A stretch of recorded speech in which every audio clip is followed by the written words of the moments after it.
سورہ المعارج، بسم اللہ الرحمن الرحیم۔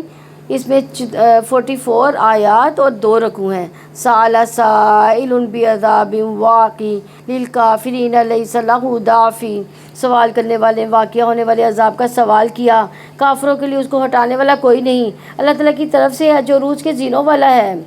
یعنی بلند ہونے کے اعتبار سے اللہ تعالیٰ کے نام اور اللہ تعالیٰ کے کچھ اور نام بھی ہے، جیسے العالی، علی، المتعال، ذو المعارج۔ اللہ تعالیٰ ہر اعتبار سے بلند ہے، ذات کے اعتبار سے بھی بلند ہے، عرش کے اعتبار سے بھی، صفات کے اعتبار سے بلند، قہر اور غلبے کے اعتبار سے بھی بلند ہے۔ وہ اپنی تمام مخلوق سے بلند اور اونچا ہے، تو اللہ تعالیٰ کے بلند ہونے کو تسلیم کرنا ایمان کی علامت ہے۔ فرشتے عروج کی طرف چڑھیں گے ایک ایسے دن میں جس کی مقدار 50,000 سال ہے۔ اگر انسان چڑھنا چاہے تو 50,000 سال لگیں گے، لیکن جبریل امین اور فرشتے ایک دن میں ہی اوپر نیچے آتے جاتے رہتے ہیں۔ فاصبر صبرا جمیلا، چنانچہ آپ صبر کریں بہت اچھا صبر۔ یعنی اگر یہ عذاب جلدی مانگتے ہیں اور آپ نہیں رہا تو لوگ سمجھتے ہیں کہ عذاب کیوں نہیں آتا، اور اگر اللہ تعالیٰ ہے تو یہ کام ہو جانا چاہیے تھا، مظلوم کی مدد ہو جانی چاہیے تھی، بچوں پر جو ظلم ہوتا ہے اس کی مدد ہو جانی چاہیے تھی، وغیرہ وغیرہ۔ لیکن اللہ سبحانہ تعالیٰ کے ہاں جو فیصلے ہیں وہ اس طرح نہیں ہوتے جیسے ہم سوچتے ہیں یا ہم کرتے ہیں۔ اس کے ہر کام کا ایک مقصد ہے، اس کے پیچھے ایک غرض ہے، اس کا ایک وقت ہے۔ اللہ تعالیٰ ہر چیز کا ایک اندازہ مقرر کر کے رکھتا ہے کہ کون سا کام کب ہوگا، وہ ہماری سوچ کے مطابق نہیں ہے۔ اور جہاں نبی صلی اللہ علیہ وسلم کو حکم دیا جا رہا ہے کہ آپ صبر جمیل سے کام لیجئے، یعنی اگر یہ عذاب جلدی مانگتے ہیں تو آپ جلدی نہ کیجئے، آپ انتظار کیجئے۔ یقیناً وہ اسے دور سمجھتے ہیں اور ہم اسے قریب دیکھتے ہیں، یعنی وہ عذاب کب آئے گا، یعنی قیامت قریب ہے۔ اقترب الساعۃ، یعنی اللہ تعالیٰ کہتے ہیں قیامت قریب ہی ہے، حالانکہ وہ کافر کیا کہتے ہیں کہ وہ دور ہے۔ اس دن آسمان پگھلے ہوئے تانبے کی طرح ہو جائے گا، یعنی اس دن انسان کو دنیا کی لمبی زندگی، ہزاروں سال کی زندگی یعنی 2 دن یا 1 دن سے بھی کم لگے گی۔ اور پہاڑ دھن کی ہوئی رنگین اون کی طرح ہو جائیں گے۔ کس دن؟ قیامت کے دن۔ اور کوئی دلی دوست کسی دلی دوست سے نہ پوچھے گا، کیوں نہیں پوچھے گا؟ ہر ایک کو اپنی اپنی پڑی ہوگی، حالانکہ وہ انہیں دکھائے جائیں گے۔ مجرم چاہے گا کہ اس دن کے عذاب سے بچنے کے لیے کاش وہ فدیے میں دے دے اپنے بیٹوں کو، اپنی بیوی کو، اپنے بھائی کو۔ یہ دیکھیں اپنی اولاد کو بھی قربان کرنے کے لیے وہ نہیں کرے گا، یعنی جہنم کی آگ سے بچنے کے لیے کیا کرے گا، اپنی اولاد کو بھی دینا چاہے گا۔ بیٹے سب سے پیارے ہوتے ہیں، اس لیے سب سے پہلے بیٹوں کا نام لیا گیا، پھر بیوی، پھر بہن بھائی، پھر کنبہ قبیلہ۔ تو جو اسے پناہ دیتے تھے وہ چاہے گا ان کو بھی میں جھونک دوں، میں جہنم سے بچ جاؤں۔ وہ اپنے قریبی خاندان کو جو اسے جگہ دیتا تھا اور ان سب کو جو زمین میں ہے، پھر وہ فدیہ اس کو نجات دلا دے، یعنی محبوب ترین چیزوں کو بھی وہ چاہے گا کہ بطور فدیہ دینے کے لیے انسان تیار ہو جائے گا، لیکن اللہ سبحانہ تعالیٰ اس سے بھی کچھ بھی قبول نہ کرے گا۔ اللہ سبحانہ تعالیٰ نے تو بہت آسان چیز کا مطالبہ کیا، اللہ کے ساتھ کسی کو شریک نہ ٹھہرانا، اور عبادت کس کی کرنا؟ اللہ تعالیٰ کی، لیکن ہم اسی کو مشکل سمجھتے ہیں۔ ہرگز نہیں، یقیناً وہ شعلہ مارتی ہوئی آگ ہے جو منہ اور سر کی کھال کو اتار کھینچنے والی ہے۔ وہ ہر اس شخص کو بلائے گی جس نے پیٹھ پھیری اور منہ موڑا اور مال جمع کیا، پھر اسے بند رکھا۔ بلا شبہ انسان کم ہمت پیدا کیا گیا ہے، جب اس کو تکلیف پہنچتی ہے تو گھبرا جانے والا ہوتا ہے۔ یعنی بری بات منہ سے نکالنا، اللہ سے بدگمانی کرنا، اللہ کے بارے میں برا گمان کرنا، بری باتیں منہ سے نکالنا، وہ انسان ایک دم سے شروع کر دیتا ہے جب اس کو گھبراہٹ طاری ہوتی ہے، اور جب اسے بھلائی پہنچتی ہے تو بہت روکنے والا ہوتا ہے۔ مگر وہ نمازی جو اپنی نماز کی ہمیشہ پابندی کرنے والا ہے، یعنی نماز کا کے لیے دوام کرتا ہے، بخل نہیں کرتا، نیکیاں بانٹتا ہے اور خیر بانٹتا ہے، جیسے سلام کرنا، مسکرا کر بات کرنا، دوسروں کا حال پوچھنا، دوسروں کی خیر خواہی کرنا، اسے اچھی نصیحت کرنا۔ تو نمازیوں کے اندر بری باتیں کرنے کی بجائے خیر کی باتیں کرنے کا رجحان ہوتا ہے۔ وہ دنیا کے مصائب سے گھبراتے نہیں ہیں، اس لیے وہ مال سے بھی بخل نہیں کرتے۔ وہ یہ نہیں سوچتے کہ ہمارا کیا بنے گا، انہیں ہوتا ہے کہ اللہ ہے وہ ہمیں اور دے دے گا، ابھی تو دوسرے کی ضرورت مند کی ضرورت پوری کر دوں. اور جہاں جو نمازیوں کی بات کی گئی ہے، نماز کس طرح انسان کو گھبراہٹ سے دور کرتی ہے کہ نبی صلی اللہ علیہ وسلم جب کوئی مشکل آتی تھی تو فوراً اس کی طرف دوڑتے تھے. کس کی طرف؟ نماز کی طرف. تو گھبراہٹ اور نماز، اسی طرح پریشانی اور نماز کا گہرا تعلق ہے. آپ یہ تجربہ کر کے دیکھیے کہ جس وقت کوئی چیز مشکل لگ رہی ہے، جس وقت کوئی چیز پریشان کر رہی ہے، تو پھر کیا کریں؟ نماز کی طرف رجوع کریں. اور نماز برے اخلاق سے انسان کو روکتی ہے، بے حیائی برائی سے روکتی ہے، اور یہ اللہ کا سب سے بڑا ذکر ہے. اور جن کے مالوں میں ایک مقرر حق ہے، سائل کا اور محروم کا، یعنی رسول اللہ صلی اللہ علیہ وسلم نے فرمایا اس کے بارے میں افضل اعمال یہ ہے کہ تو اپنے مومن بھائی کو خوش کر دے، یا اس کا قرض ادا کر دے، یا اس کو کوئی روٹی کھلا دے.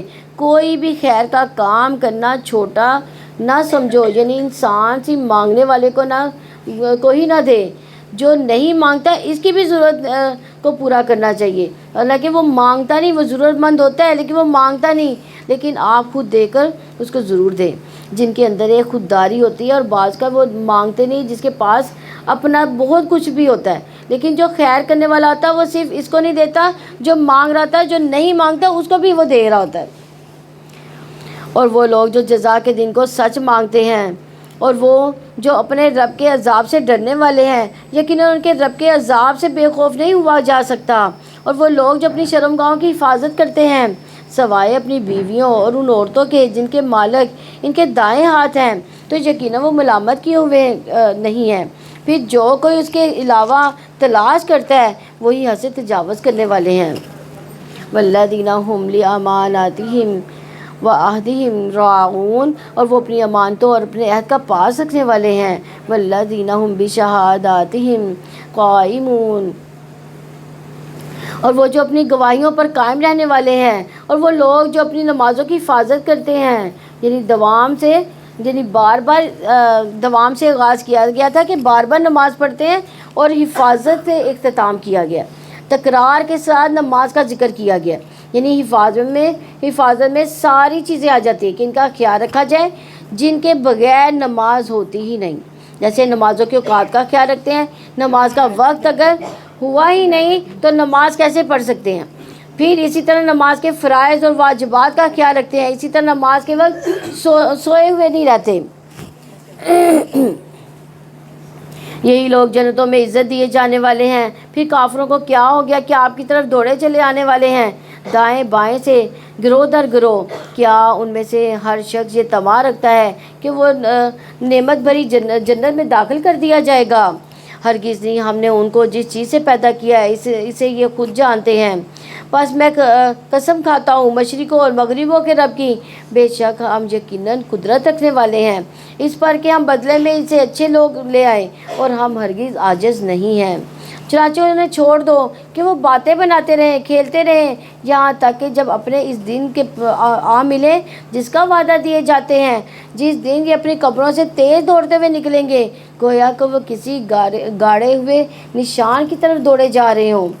ان کی نگاہیں جھکی ہوئی ہوں گی، ذلت انہیں گھیرے ہوئے ہوگی. یہی وہ دن ہے جس کا ان سے وعدہ کیا جاتا ہے.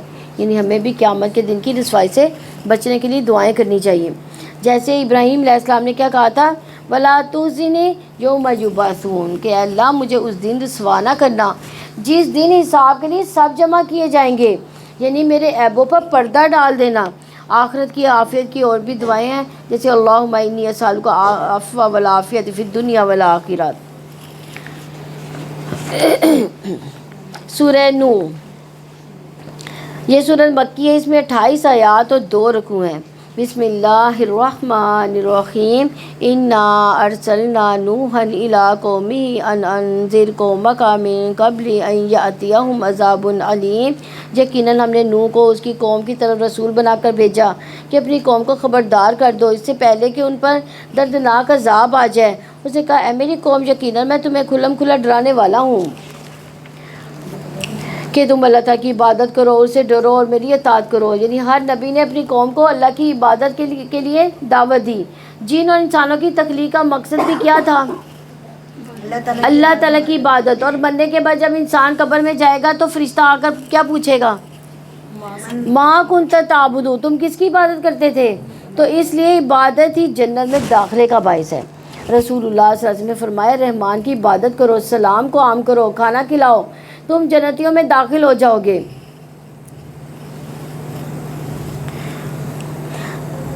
اور وہ تمہارے لیے تمہارے گناہ معاف کر دے گا، ایک مقررہ مدت تک تمہیں مہلت دے گا۔ اللہ تعالیٰ کا مقررہ وقت جب آ جاتا ہے تو مؤخر نہیں کیا جاتا، کاش کہ تم جانتے ہوتے۔ اس نے کہا ہے میرے رب یقیناً میں نے اپنی قوم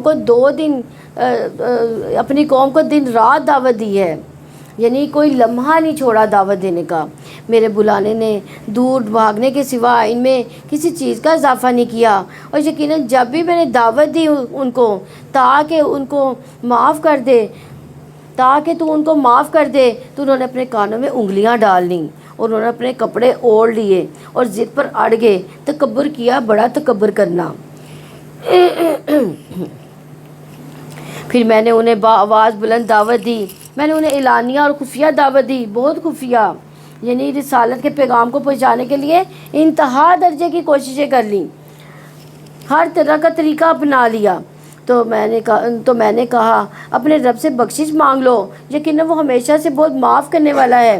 وہ آسمان سے تم پر موسلا دھار بارشیں برسائے گا، وہ مال اور بیٹوں سے تمہاری مدد کرے گا، وہ تمہارے لیے باغات پیدا کر دے گا، تمہارے لیے نہریں نکال دے گا۔ یعنی یہ استغفار کے فائدے ہیں جو قرآن سے پتہ چلتے ہیں کہ دنیا کی نعمتیں استغفار سے حاصل ہوتی ہیں۔ استغفار کرنے سے اللہ کی رحمت ملتی ہے اور دنیا کا بھی بہترین سامان ملتا ہے۔ اللہ کے عذاب سے رکاوٹ ہوتی ہے، یعنی کوئی مصیبت آنے والی ہوتی ہے تو وہ ٹل جاتی ہے۔ کس سے؟ تمہیں کیا ہو گیا؟ اللہ تعالیٰ کے لیے تم کسی وقار کی توقع نہیں رکھتے، یعنی تمہیں اللہ کا خوف نہیں، اللہ تعالیٰ سے حیا ہی نہیں، حالانکہ یقیناً اس نے تمہیں مختلف حالتوں میں پیدا کیا۔ کیا تم نے دیکھا نہیں کہ کیسے اللہ تعالیٰ نے اوپر نیچے 7 آسمان پیدا کیے اور ان میں چاند کو نور بنایا، سورج کو چراغ بنایا۔ اللہ تعالیٰ نے تمہیں زمین سے اگایا ہے، خاص طریقے سے اگانا، یعنی زمین کی خوراک پر ہی پل کر ماں باپ کے پیٹ میں پلے بڑھے، پھر دنیا میں جیے، وہاں پہ پھولے پھلے، پھر اسی میں غرق ہو گئے۔ پھر وہ تمہیں اس میں لوٹائے گا اور تمہیں نکالے گا، خاص طریقے سے نکالنا، یعنی زمین سے نکلی ہوئی چیز سے ہی انسان بڑھتا ہے، پھلتا پھولتا ہے، پھر جب اس کا جسم بڑھ جاتا ہے پھر وہ مر جاتا ہے تو دوبارہ زمین میں واپس بھیج دیا جاتا ہے، پھر زمین اس کو اپنے اندر ڈیزولو کر لیتی ہے، اب اس کو بڑا نہیں کرتی، اب اس کو ختم کر دیتی ہے۔ یہ سب کچھ کس کے حکم سے ہوتا ہے؟ اللہ کے حکم سے۔ واللہ جعل لکم الارض بساطا، اور اللہ تعالیٰ نے زمین کو تمہارے لیے ایک فرش بنا دیا تاکہ تم اس کے کھلے راستوں میں چلو۔ نوح نے کہا ہے میرے رب انہوں نے میری نافرمانی کی ہے، اس کی پیروی کی جس کے مال اور اولاد نے اس کے خسارے کے سوا کسی چیز کا اضافہ نہیں کیا، یعنی بگڑے ہوئے لوگوں کی پیروی کی اور ایک کے بعد ایک جنریشن بگڑتی ہی چلی گئی۔ انہوں نے خفیہ تدبیر کی، بہت خفیہ تدبیر۔ انہوں نے کہا اپنے معبودوں کو ہرگز نہ چھوڑنا، نہ ود کو اور نہ سو کو اور نہ یغوث اور یعوق کو اور نہ ہی نصر کو۔ یہ کس کے نام ہیں؟ بتوں کے نام ہیں۔ ان بتوں کے نام تھے جو اصل میں یہ بڑے بزرگ تھے، بڑی بڑی شخصیات تھی یہ، جن کے مرنے کے بعد انہوں نے ان کی تصویریں اور بت بنا لیے اور پھر کہہ دیا کہ یہ ہمیں اللہ تعالیٰ کی یاد دلاتے ہیں۔ پھر کچھ عرصے کے بعد نئی جنریشن آئی تو اس نے کیا کرنا شروع کر دیا؟ اس کی پوجا شروع کر دی، تو یہاں بت پرستی کا پھر آغاز ہو گیا۔ اور یقیناً انہوں نے بہت سے لوگوں کو گمراہ کیا، ان ظالموں کو گمراہی کے سوا کسی چیز میں نہ بڑھانا، اپنی خطاؤں کی وجہ سے غرق کیے گئے، چنانچہ وہ آگ میں داخل کر دیے گئے۔ پھر اللہ تعالیٰ کے سوا انہوں نے اپنا کوئی مددگار نہ پایا، یعنی آل فرعون کو کہاں پہ غرق کیا؟ سمندر میں ڈبو دیا گیا تھا۔ ان کے لیے بھی آگ کی بات کی گئی اور قوم نوح کو بھی پانی میں ڈبویا گیا تھا، تو وہ بھی کس پر ہیں؟ آگ پہ۔ تو اس سے ثابت ہوتا ہے کہ عالم برزخ میں دنیا کی زندگی سے بالکل مختلف ہے وہ، اور برزخ کی زندگی میں نعمتیں بھی ہیں اور آگ کا عذاب بھی ہے۔ اور نوح نے کہا ہے میرے رب تو زمین میں کافروں میں کسی رہنے والے کو نہ چھوڑ، اگر تو نے اس کو چھوڑ دیا تو یہ تیرے بندوں کو گمراہ کر دیں گے، وہ بدکاروں اور ڈھیٹ کافروں کے سوا کسی کو جنم نہ دیں گے۔ اور اے میرے رب مجھے اور میرے والدین کو بخش دے جو میرے گھر میں مومن بن کر داخل ہو، اور سب مومن مردوں اور عورتوں کو اور ظالموں کو ہلاکت کے سوا کسی چیز میں نہ بڑھا، تو یہاں دعا کرنے کا طریقہ بتا دیا گیا، وہ کیا ہے کہ انسان پہلے کس کے لیے دعا مانگے؟ اپنے لیے مانگے، پھر اس سے قریبی جو جن کا احسان سب سے زیادہ ہے وہ کون ہے؟ ماں باپ کے لیے، پھر اس کے بعد اور قریبی رشتہ داروں کے لیے، پھر تمام مومنوں کے لیے۔ تو کیا دعا ہے؟ رب اغفر لی ولوالدی ولمن دخل بیتی مؤمنا وللمؤمنین والمؤمنات ولا تزد الظالمین الا تبارا۔ سورہ جن،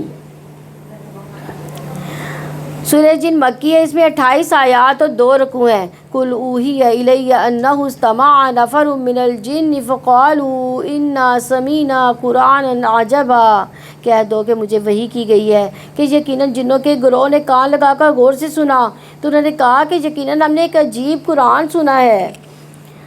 یعنی وحی کے ذریعے بتا دیا گیا کہ آپ صلی اللہ علیہ وسلم عالم الغیب نہیں تھے جو ہدایت کی طرف رہنمائی کرتا ہے، تو ہم اس پر ایمان لائے ہیں اور ہم اپنے رب کے ساتھ کسی کو ہرگز شریک نہیں کریں گے۔ کون کہہ رہے ہیں؟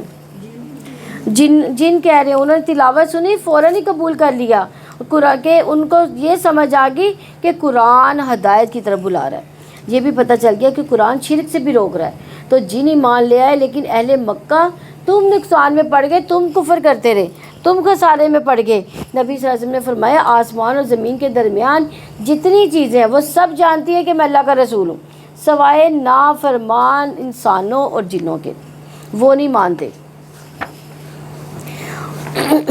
اور یقیناً ہمارے رب کی شان بہت بلند ہے، اسے نہ کوئی بیوی بنائی نہ کوئی اولاد، اور یقیناً ہمارے نادان اللہ تعالیٰ کے بارے میں زیادتی کی بات کہتے رہے ہیں، اور یقیناً ہم نے یہی سمجھا تھا کہ انسان اور جن اللہ تعالیٰ کے بارے میں ہرگز جھوٹ نہیں بولیں گے۔ اور یقیناً انسانوں میں سے کچھ لوگ جنات میں سے بعض لوگوں کی پناہ پکڑتے تھے، انہوں نے جنوں کو سرکشی میں بڑھا دیا۔ یعنی آج تک لوگ جنوں کی پناہ لیتے رہے ہیں، حالانکہ جنوں سے بچنے کے لیے اگر کسی بھی جگہ پر انسان کسی جنگل میں کسی بیابان میں جاتا ہے تو اگر یہ کلمات کہتا ہے تو ہر چیز کے نقصان سے محفوظ رہتا ہے۔ کون سے کلمات؟ ہاں یہ بھی صحیح ہے، یہ بھی جو آپ بول رہے ہیں یہ بھی صحیح ہے۔ ایک اور صبح شام کے اذکار میں ہم دعا پڑھتے ہیں، ہاں اعوذ بکلمات اللہ التامات من شر ما خلق، تو یہ جو ہے ہر نقصان سے بچا دیتا ہے۔ اور یقیناً انہوں نے بھی وہی گمان کیا جیسا کہ تمہارا گمان تھا، اللہ تعالیٰ کسی کو بھی نہیں اٹھائے گا۔ اور یقیناً ہم نے آسمان کو ہار لگایا، ہم نے اسے اس طرح پایا کہ وہ سخت پہرے اور چمکدار شعلوں سے بھر گیا، اور یقیناً ہم اس کی کئی جگہوں میں باتیں سننے بیٹھا کرتے تھے۔ تو اب جو کوئی بھی کان لگاتا ہے وہ اپنے لیے ایک چمکدار شعلہ گھات میں پاتا ہے۔ کون کہہ رہے گی؟ جن کہہ رہے ہیں۔ اور یقیناً ہم نہیں جانتے کہ جو زمین میں ہیں ان کے ساتھ برائی کا ارادہ کیا گیا یا ان کے رب نے ان کے ساتھ بھلائی کا ارادہ کیا تو کیا ہوا تھا، کیا چینج آیا تھا؟ قرآن نازل ہونا شروع ہوا تھا نبی صلی اللہ علیہ وسلم پہ۔ اس سے پہلے شیاطین اور جن جو اوپر جا کے فرشتوں کی باتیں سن لیا کرتے تھے، لیکن جب قرآن نازل ہوا تو اس کی حفاظت کے لیے کیا کیا گیا کہ ان کو وہاں سے مار بھگا دیا گیا۔ اور یقیناً ہم میں سے کچھ لوگ نیک ہیں اور کچھ اس کے علاوہ ہیں، ہم مختلف گروہوں میں تقسیم ہیں، یعنی جنات کی تفصیل ہے کہ ان میں بھی نیک اور بد ہیں۔ اور یقیناً ہم نے یقین کر لیا کہ ہم اللہ تعالیٰ کو زمین میں ہرگز عاجز نہیں کر سکیں گے، نہ ہی بھا کر اسے عاجز کر سکیں گے۔ اور یقیناً ہم نے ہدایت کو سنا، ہم اس پر ایمان لے آئے، پھر جو کوئی اپنے رب پر ایمان لائے گا تو اسے نہ نقصان کا خوف ہوگا نہ زیادتی کا۔ اور ہم میں سے کچھ فرما بردار ہیں، کچھ بے انصاف ہیں، چنانچہ جو فرما بردار ہوا تو انہوں نے بھلائی کا ارادہ کیا، اور جو بے انصاف ہے تو وہ جہنم کا ایندھن ہے۔ اور یہ کہ اگر لوگ راہ ہدایت پر ثابت قدم رہتے تو ہم انہیں ضرور بہت وافر پانی سے پلاتے۔ یعنی یہ سیدھی راہ پر چلنے کا فائدہ کہ اللہ کی طرف سے نعمتیں آتی، رحمتیں آتی، پانی کی کمی نہیں آتی۔ سیدھا راستہ کون سا راستہ ہے؟ اسلام کا راستہ، اللہ کی اطاعت کا راستہ، صراط مستقیم۔ اور پھر یہود و نصارہ کو کہا جا رہا ہے کہ قرآن میں اگر وہ واقعی تورات اور انجیل کی پابندی کرتے ہیں ان کی طرف سے، تو ان کے رب کی طرف سے نازل کیا گیا ہے، تو یقیناً وہ اپنے اوپر سے اور اپنے اوپر اور نیچے سے نعمتیں ہی نعمتیں لیتے۔ یعنی اپنی تورات اور انجیل پر بھی انہوں نے عمل کیا اور اس کے بعد قرآن کو بھی مانتے ہیں، تو کیا ہوتا ان پر نعمتیں بے شمار ان کو ملتی۔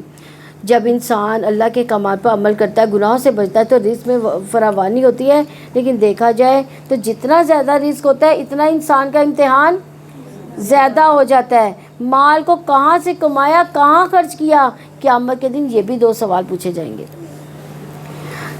تاکہ ہم اس میں ان کو آزمائیں. اور جو اپنے رب کے ذکر سے منہ موڑے گا وہ اسے سخت عذاب میں داخل کرے گا. اور یقیناً مسجدیں اللہ تعالیٰ ہی کی ہیں، چنانچہ ان میں اللہ تعالیٰ کے سوا کسی کو نہ پکارو. یعنی وہاں صرف کس کا ذکر ہونا چاہیے مسجدوں میں؟ اللہ تعالیٰ کا. دوسرے کاموں کی وہاں ممانعت ہے، جیسے تجارت کرنے کی، گزرگاہ بنانے کی، کھیل کود کی جگہ بنانے کی. مسجد میں خاص طور پر دنیا داری کی ممانعت کی گئی ہے. نبی صلی اللہ علیہ وسلم نے فرمایا عنقریب آخری زمانے میں ایسے لوگ ہوں گے جو مسجدوں میں حلقوں کی صورت میں بیٹھیں گے. ان کی سب سے بڑی فکر دنیا ہوگی، لیکن تم ان کے پاس نہ بیٹھنا، کیونکہ اللہ کو ایسے لوگوں کی کوئی ضرورت نہیں ہے. اس لیے مسجد میں گمشدہ چیز کا اعلان بھی نہیں کرنا چاہیے. لیکن ہماری مسجدوں میں کیا ہوتا ہے؟ ہاں وہ بھی ہے، یہ بھی آپ صحیح کہہ رہی ہیں. اور یقیناً جب اللہ تعالیٰ کا بندہ اس کو پکارنے کے لیے کھڑا ہوا ہو تو قریب تھا کہ لوگ طے بطے اس پر جمع ہو جائیں. کہہ دو کہ میں اپنے رب ہی کو پکارتا ہوں اور میں اس کے ساتھ کسی کو شریک نہیں بناتا. کہہ دو بلا شبہ میں نہ تمہارے کسی نقصان کا اختیار رکھتا ہوں نہ کسی بھلائی کا. کہہ دو کہ مجھے اللہ تعالیٰ سے ہرگز کوئی نہیں بچائے گا اور میں اس کے سوا ہرگز کوئی جائے پناہ نہیں پاؤں گا مگر اللہ تعالیٰ کی بات اس کے پیغامات پہنچا دینا ہے. اور جو کوئی اللہ تعالیٰ اس کے رسول کی نافرمانی کرے گا تو اس کے لیے بلا شبہ جہنم کی آگ ہے، وہ اس میں ہمیشہ ہمیشہ رہنے والے ہیں. حتیٰ کہ جب وہ دیکھیں گے جس کا ان سے وعدہ کیا جاتا ہے تو جلدی وہ جان لیں گے کہ کس کے مددگار زیادہ کمزور اور تعداد میں زیادہ کم ہیں. کہہ دو کہ میں نہیں جانتا کہ وہ قریب ہے جس کا تم سے وعدہ کیا جاتا ہے، یا میرا رب اس کے لیے کوئی مدت رکھ دے. غیب کا جاننے والا وہی ہے، بس وہ اپنے غیب پر کسی کو مطلع نہیں کرتا مگر کوئی رسول جسے اس نے پسند کر لیا تو یقیناً وہ اس کے آگے پیچھے پہرا لگا دیتا ہے. یعنی کس کو پہرا لگاتا ہے؟ یعنی پورے کا پورا غیب اللہ تعالیٰ نے کسی کو بھی نہیں بتایا، جتنا جس نبی کو چاہا اتنا ہی آگاہ فرمایا. لِيَعْلَمَ أَنْ قَدْ أَبْلَغُوا رِسَالَاتِ رَبِّهِمْ وَأَحَاطَ بِمَا لَدَيْهِمْ وَأَحْصَىٰ كُلَّ شَيْءٍ عَدَدًا، تاکہ وہ جان لے کہ انہوں نے اپنے رب کے پیغامات پہنچا دیے. اللہ تعالیٰ نے ان کو ان چیزوں کا احاطہ کر رکھا ہے جو ان کے پاس ہے، اور اس نے ہر شے کا شمار کر رکھا ہے. سورہ مزمل. بسم اللہ الرحمن الرحیم. سورہ مزمل مکی ہے، اس میں 20 آیات اور 2 رکوع ہیں. یا ایھا المزمل قم اللیل الا قلیلا، اے چادر اوڑھنے والے رات کو قیام کرو مگر کم، آدھی رات یا اس سے تھوڑا کم کر لو یا اس پر کچھ اضافہ کر لو، اور قرآن کو خوب ٹھہر ٹھہر کر پڑھو. یعنی قیام اللیل میں قرآن کیسے پڑھنا ہے؟ ٹھہر ٹھہر کر، بہت تیز نہیں پڑھنا. اور ہم کیسے پڑھتے ہیں؟ اور جہاں ترتیل کی بات کی گئی ہے، ترتیل سے مراد کہ ٹھہر ٹھہر کر لمبا کر کے حرکات کو نمایاں کر کے حروف کو واضح کر کے پڑھنا ہے. جب ترتیل کے ساتھ قرآن کی تلاوت کی جاتی ہے تو یہ غور و فکر میں معاون اور مددگار ہوتا ہے. اور تیز پڑھنے والا نہ خود سمجھتا نہ وہ کیا پڑھ رہا ہے اور نہ دوسرے کو سمجھ آتی کہ کیا پڑھا جا رہا ہے.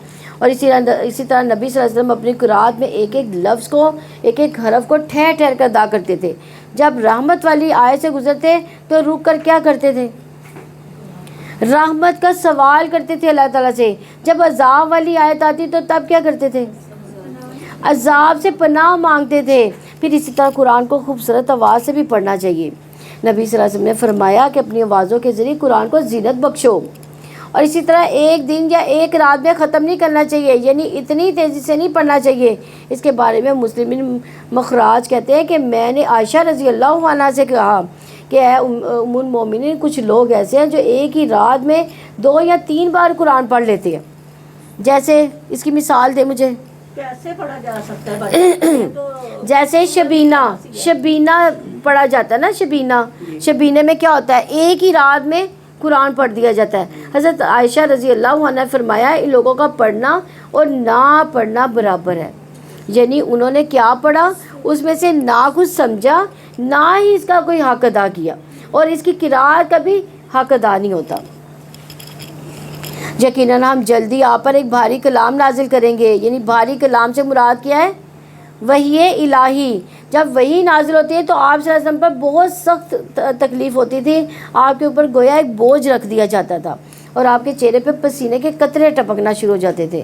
بلا شبہ رات کا اٹھنا نفس کو زیادہ پامال کرنے والا، بات کو زیادہ درست بنانے والا ہے. یعنی دن کے مقابلے میں بھی رات کو پڑھنا، نماز میں پڑھنا زیادہ بہتر ہے، کیونکہ وہ خاموشی کا وقت ہوتا ہے، توجہ جمع ہوتی ہے، سمجھنے کا وقت ہوتا ہے. دن کو کوئی آ رہا ہے، کوئی جا رہا ہے، کوئی شور ہو رہا ہے، کہیں کوئی کام ہو رہا ہے، کوئی جلدی کرتا ہے کہ کام پر جانا ہے، تو اس میں وہ تاثیر نہیں آتی جو رات کے قیام میں آتی ہے. تو اب قیام کی راتیں آ گئی ہیں. تراویح کون پڑھ رہا ہے؟ تراویح الحمدللہ. حضرت عائشہ رضی اللہ عنہ کہتی ہیں کہ رات کا قیام مت چھوڑو، کیونکہ رسول اللہ صلی اللہ علیہ وسلم اس کو نہیں چھوڑتے تھے. اگر بیمار ہوتے تو بیٹھ کر نماز پڑھ لیا کرتے تھے. یعنی اگر کھڑے ہو کر نماز نہیں پڑھی جا سکتی تو کیسے پڑھیں گے؟ بیٹھ کے پڑھی جا سکتی ہے، لیکن چھوڑنی نہیں. صحابہ کرام اہتمام کے ساتھ رات کی نماز پڑھا کرتے تھے. ان کے نزدیک رات کے قیام کی بہت اہمیت تھی. فضیل بن ایاز نے کہا کہ جب تم قیام اللیل و دن کے روزے پر قادر نہ ہو تو جان لو محروم کر دیے گئے ہو. یعنی جگڑ دیے گئے، تمہارے گناہوں نے تمہیں جگڑ دیا ہے، اس لیے تم نہیں پڑھ پا رہے. ایک آدمی نے حسن بصری سے کہا، اے ابو سعید، میں رات عافیت کی حالت میں گزارتا ہوں، وضو کرنا بھی پسند کرتا ہوں، تو کیا وجہ میں تہجد کے لیے اٹھ ہی نہیں سکتا؟ تو انہوں نے کیا کہا ہوگا کہ تمہارے گناہوں نے تمہیں جگڑ لیا ہے، اس لیے رات کے قیام کے لیے دن کو قیلولہ بھی لازمی ہے. کیونکہ سفیان ثوری نے کہا کہ کم کھانے کو لازم کر لو، تم رات کے قیام کے مالک بن جاؤ گے. یقیناً دن میں آپ کے لمبے کام ہیں، اور اپنے رب کا نام یاد کرو اور ہر طرف سے منقطع ہو کر اسی کی طرف متوجہ رہو. یعنی پوری توجہ کے ساتھ. مشرق و مغرب کا رب ہے، اس کے علاوہ کوئی معبود نہیں، چنانچہ اسی کو اپنا وکیل بناؤ، اور جو کچھ لوگ کہتے ہیں اس پر صبر کرو، انہیں چھوڑ دو، اچھے طریقے سے چھوڑنا. اور مجھے اور جھٹلانے والے خوشحال لوگوں کو چھوڑ دو، انہیں تھوڑی سی مہلت دے دو. یقیناً ہمارے پاس بھاری بیڑیاں اور سخت بھڑکتی ہوئی آگ ہے، حلق میں اٹکنے والا کھانا اور دردناک عذاب ہے. جس دن زمین اور پہاڑ کانپیں گے، پہاڑ بھربھری ریت کے ٹیلے ہو جائیں گے. بلا شبہ ہم نے تمہاری جانب ایک رسول بھیجا جو تم پر گواہی دینے والا ہے، جیسے ہم نے فرعون کی طرف ایک رسول بھیجا تھا. یعنی فرعون کی طرف کس کو بھیجا تھا؟ موسیٰ علیہ السلام کو. سو فرعون نے اس قوم رسول کی نافرمانی کی تو ہم نے اسے پکڑ لیا، نہایت سخت پکڑنا. پھر اگر تم نے کفر کیا تو اس دن تم کیسے بچو گے جو بچوں کو بوڑھا کر دے گا. آسمان اس میں پھٹ جانے والا ہے، اللہ تعالیٰ کا وعدہ ہمیشہ سے پورا ہی ہو کر رہنے والا ہے. بلا شبہ یہ ایک نصیحت ہے، تو جو شخص چاہے اپنے رب کی طرف راستہ بنا لے. یعنی یہ قرآن انسان کو رب سے جوڑتا ہے، رب کی طرف لے کے جاتا ہے. اب جس کا دل چاہے اپنے اس قرآن کے ذریعے سے اپنا جو راستہ، اپنا رشتہ اللہ تعالیٰ سے مضبوط کر لے. یقیناً آپ کا رب جانتا ہے کہ آپ 2/3 رات کے قریب یا اس کا آدھا یا 1/3 حصہ قیام کرتے ہیں. ان لوگوں میں سے ایک گروہ بھی جو آپ کے ساتھ ہے، اللہ تعالیٰ ہی رات اور دن کا اندازہ رکھتا ہے. اسے جان لیا کہ تم اس کو ہرگز ٹھیک شمار نہیں کر سکو گے، سو اس نے تم پر مہربانی کی تو آسانی سے جتنا ہو سکے قرآن پڑھ لیا کرو. اسے جان لیا کہ تم میں سے کچھ مریض بھی ہیں، کچھ دوسرے لوگ جو زمین میں سفر کریں گے وہ اللہ تعالیٰ کے فضل میں سے تلاش کریں گے، اور کچھ دوسرے لوگ اللہ تعالیٰ کی راہ میں لڑیں گے.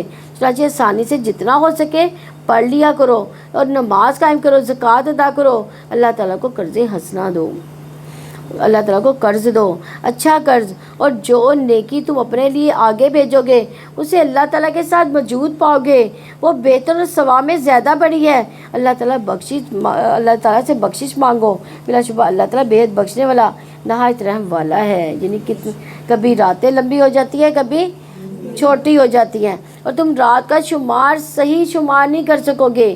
کیوں؟ اس لیے اس وقت گھڑیاں نہیں تھی.